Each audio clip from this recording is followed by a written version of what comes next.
Hello everyone, welcome back to my channel Papia প্রিয়ান্স blog. Good morning. কেমন আছেন আপনারা সবাই? আশা করব সবাই খুব ভালো আছেন, সুস্থ আছেন। চলুন নতুন একটা ভিডিও নিয়ে আবার হাজির হয়ে গেছি।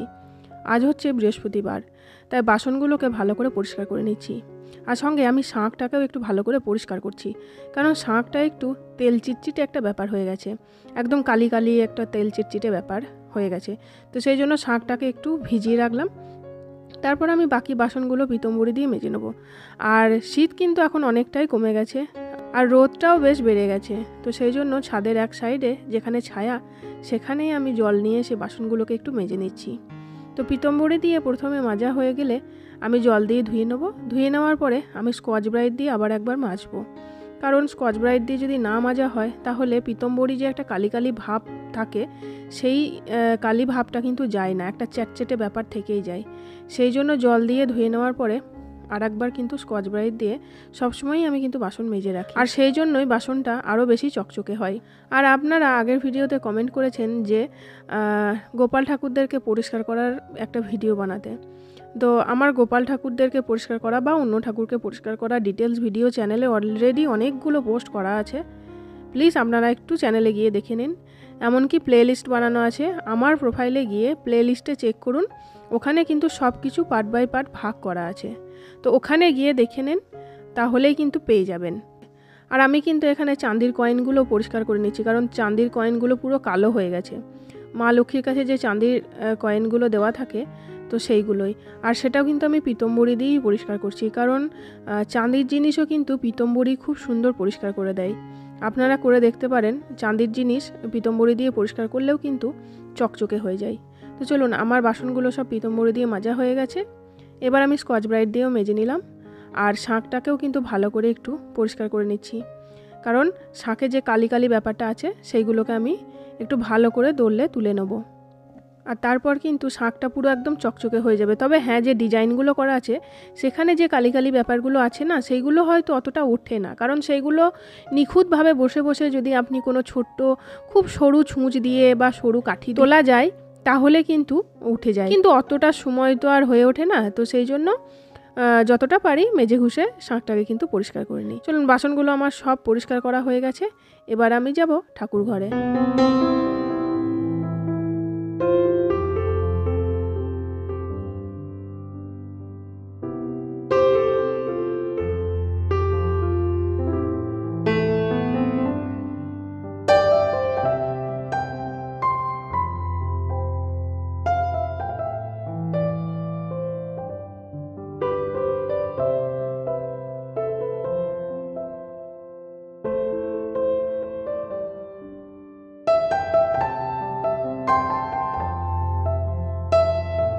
আর এই যে আমি চলে এসেছি ঠাকুর ঘরে, সব বাসনগুলোকে মুছেও নিয়েছি।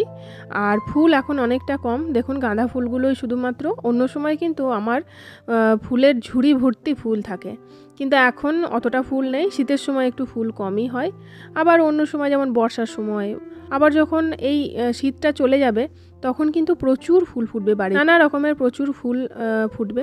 আর দেখুন শাঁকটা কিন্তু পুরো পরিষ্কার হয়ে গেছে, একদম ভিতরগুলো একদম কালি ভাব ছিল, সেগুলো কিন্তু পুরো উঠে গেছে, একদম পুরো তেলতেলে ব্যাপারটা চলে গেছে। তো চলুন, এবার আমি প্রদীপটা আর ধূপটা আগে ধরিয়ে নিই।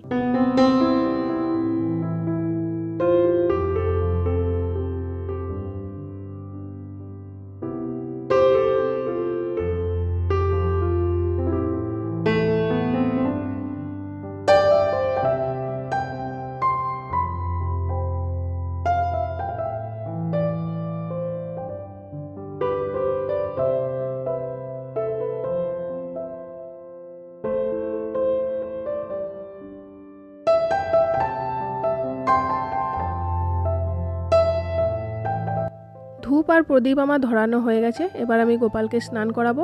আর এই বড় সোয়েটারটা আজকে গোপালকে পরাবো না, কারণ বড় সোয়েটারটা এতটাই বড় যে পুরো দোলনাটাই একদম ঢেকে যাচ্ছে। সেই জন্য অন্য একটা সোয়েটার গোপুকে আজ পরিয়ে দেবো।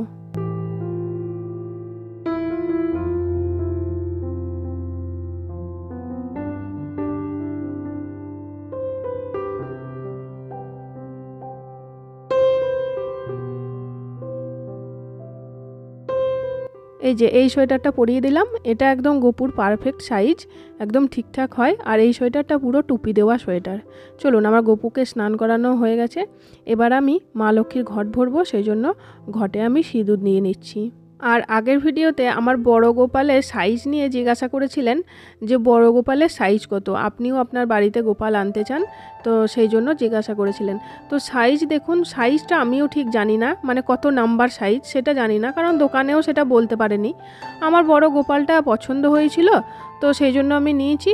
তবে ওজনটা আপনাকে বলেছি, ওজনটা ছিল 5 কেজি মতো।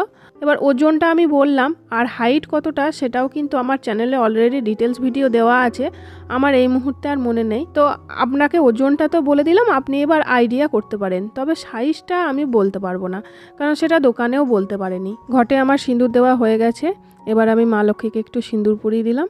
আর এই চাঁদির পয়সাগুলো যেগুলো ছিল সেগুলোকে এবার আমি মা লক্ষ্মীর কাছে রেখে দিলাম। তারপর আমি ধান দিলাম, ধানের ওপরে এবার আমি ঘটের ভিতরে জল দিয়ে আমি ঘরটা বসিয়ে নেব। এবার আমি ঘটের ওপর দেব দূর্বা ঘাস, তারপর ফুল। আর মা লক্ষ্মীকেও কিন্তু আমি দূর্বা ঘাস, কারণ দূর্বা ঘাস কিন্তু মা লক্ষ্মীর প্রিয়। আর এরপরে আমি সিদ্ধিদাতা গণেশকেও আমি দূর্বা ঘাস নিবেদন করব ও লাল ফুল নিবেদন করব।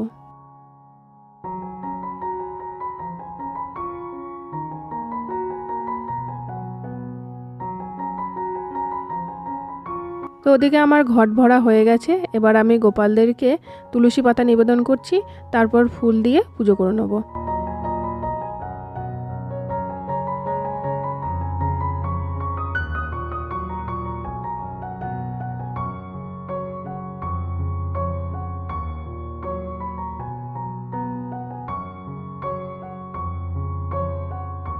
এবার আমি মহাদেবের পুজো করব। আর মহাদেবের জন্য কোনো প্রিয় ফুল আপাতত আমার বাড়িতে এখন নেই, মানে মহাদেবের যে পছন্দের ফুলগুলো সেইগুলো এখন কিছুই নেই। তো যেটুকু আছে সেটুকু দিয়েই পুজো করে গঙ্গা জল ঢেলে নিলাম। তবু আমার পুজো সব প্রায় কমপ্লিট। এবার আমি প্রসাদ নিবেদন, সেই জন্য আমি ফল কেটে নিচ্ছি।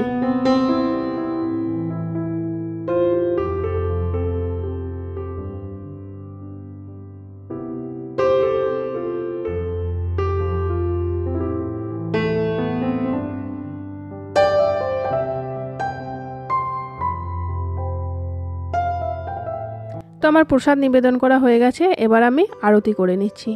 তো এই ছিল আজকের ভিডিও। কেমন লাগলো ভিডিওটা অবশ্যই বলবেন। যদি কিছু ভালো লেগে থাকে তাহলে প্লিজ লাইক কমেন্ট শেয়ার করতে ভুলবেন না, আর চ্যানেলটাকে অবশ্যই সাবস্ক্রাইব করবেন। চলুন আজকের মতো আসি, আবার দেখা হচ্ছে পরের ভিডিওতে। ততক্ষণের জন্য আপনারা সবাই সুস্থ থাকবেন, ভালো থাকবেন, টাটা।